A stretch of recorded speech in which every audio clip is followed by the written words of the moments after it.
With Club 3D and cards like 270X, 280X Queen, and 290 Royal Ace, you're gonna have all the cards in your hand to win at any game. Click on the link in the description below for more details. Hello everyone, this is Dimitri with Canucks and welcome to another review. If I was to describe in a few words what NZXT has been doing for the past little while on their case designs, I would say innovative for the budget. There are only a few handful of companies that actually striving to be competitive, and NZXT is definitely in the leading pack, as to the most part they implement features that we as builders want and leave out all the unnecessary stuff out of the equation. And for those looking for a mid-tower size ATX chassis with a very capable internal layout and a really sweet price point, this would be it. Meet the S340, the latest chassis from NZXT that aims to set that benchmark on how the competition should follow with its $69 price tag with pretty much full metal construction. And I would like to start with the entire bland and boxy approach that's so not NZXT, as they're known for their slightly curvy and mainly angular designs, so the S340 would look boring if it wasn't for that glossy and slightly textured metal coating surrounding both sides and the front. It is highly reflective, that would look stellar in any environment, and the best part, it doesn't really feel like a $69 case with rigid side panels and absolutely no flex in the internal frame. The drawbacks, however, are the clearly visible dust particles under certain lighting conditions, and of course fingerprints that are annoying but luckily disappear with a quick wipe. The top of the case has a matte finish instead, with two USB 3 ports, audio jacks and PR buttons, plus a single fan slot for 120 or a single 140mm fan. And given how closed off the front panel is, NZXT has left a large opening for airflow to enter between the case and the front panel that is adequate for plenty of static pressure to occur. Behind it is a removable magnetic dust filter and no intake fans included, as the S340 is designed for an all-in-one water coolers to be installed at the front anyway, so 240 or 280mm radiators are supported. Plus, notice the lack of any typical hard drive storage, so this allows direct airflow delivery into the main chamber.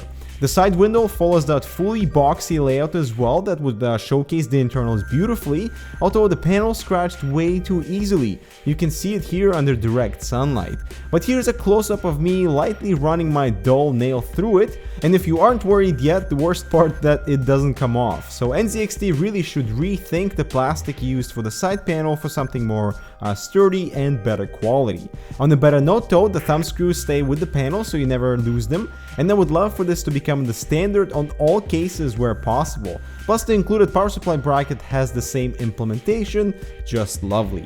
At the rear we get a 120mm exhaust fan, 7 PCI slots and a power supply bracket for easier installation of your unit from the back instead of trying to squeeze it from the side. The S340 stands on tall quality case feet, and up to this point everything aside from the scratches on the side panel have been really impressive, until we get to the power supply dust filter.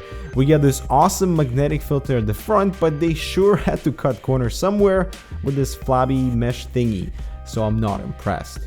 And moving inside, this does look familiar, right? So remember the H440? Well, it's a similar approach, although now in an even smaller footprint.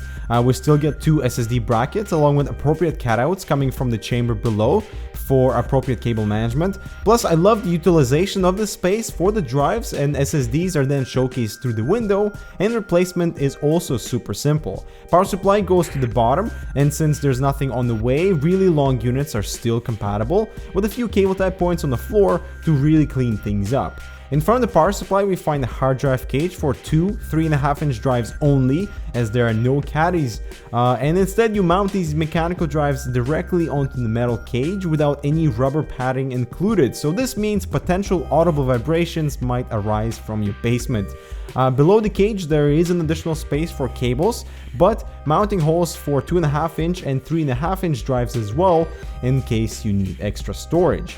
Now, one of the most obvious additions of the interior is actually the cable management / reservoir bracket that is supposed to cover the large opening to the right of the motherboard and hide the exiting cables from the back. It does extend inside so you can easily pass any type of cable through, plus it also has a few cable tie points at the back and this cutout in the upper portion for mounting reservoirs, and for this price point that's excellent to see. I also was happy to find pre-installed motherboard standoffs with a longer one in the middle to help with that initial initial descent of the motherboard, so thank you for that.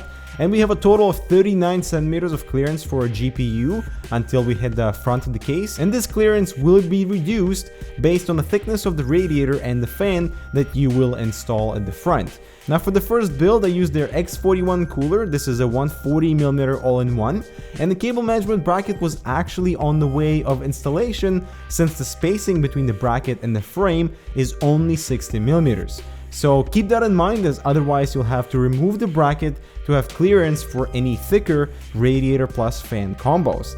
Now this leads me to my next point. The bracket is secured with 7 screws. That's 5 too many, making the process so much more difficult than it needs to be, especially since I found doing all the wiring much easier without it. NZXT really should have made it removable with just 2 thumb screws to simplify your entire assembly process. And also, if mounting was flexible on a strip instead of fixed holes, we might actually have made it work. As you can see, there's just a few millimeters off the original mounting points with that X41 cooler installed at the front. However, mounting in their X61 cooler, which is a 280mm radiator and it's a slimmer system, you can see the appeal of this bracket to hide the cables, with the system looking very capable and clean. Although because it is also glossy, a quick wipe of that bracket after the assembly wouldn't hurt. But then I do wonder if simple rubber grommets would have eliminated that compromise of having thicker radiators or even push-pull setups in the front without being constrained to that 60mm of spacing. And honestly, I was very disappointed to find this compatibility issue with their own X41 cooler, even for this price range. Now coming back to cable management, I love the cutout to route your GPU power cables. It's very nice, along with appropriate cutouts to even accommodate for micro ATX scenarios below the motherboard, and also many cutouts up top to channel your fan cables behind the motherboard, for example, and the rest of the cables. I also want to mention that the top fan is limited to fan only, as there's no additional height clearance for a radiator. Everything is well cleaned up behind the motherboard with many cable tie points, and all this room in front of the power supply to really sort of concentrate and tuck away all your cables. So a clean system is inevitable for sure. And in conclusion, the S340 brings a strangely handsome mid-tower with all its right angles, with solid frame and side panels, great chamber separation, and cable management options. I love the dual SSD bracket and proper airflow design despite a fully solid front panel, and an outstanding price tag for what the S340 offers to the market. Although the poor power supply dust filter, the lack of caddies in the drive cage, and easily scratchable side window are all negatives that we just might overlook given the price point. However, I feel the uniquely integrated cable management / reservoir bracket is its actually major downfall, despite also being one of the selling points as well. While you do have that 60mm of spacing, it is limiting, so you cannot do push-pull setups, and as was shown in our build, thicker radiators from the start will not fit with it. And I really wish NZXT would take our consideration into account for their next revision of the chassis regarding the mounting of that bracket, as it's unnecessarily difficult to remove. But of course, having said that, and putting a proper build inside the S340 makes for one impressive design that deserves the damn good value award, that with some really minor changes to the bracket and some other things that we mentioned, and perhaps some more color variations as well, this could really dominate the budget market. And so that is it for our NZXT S340 review. Make sure to like this video if you'd love for NZXT to take our feedback into account, and actually let us know how you feel of the overall design with a comment below. As always, thanks for watching, and we'll see you in the next one.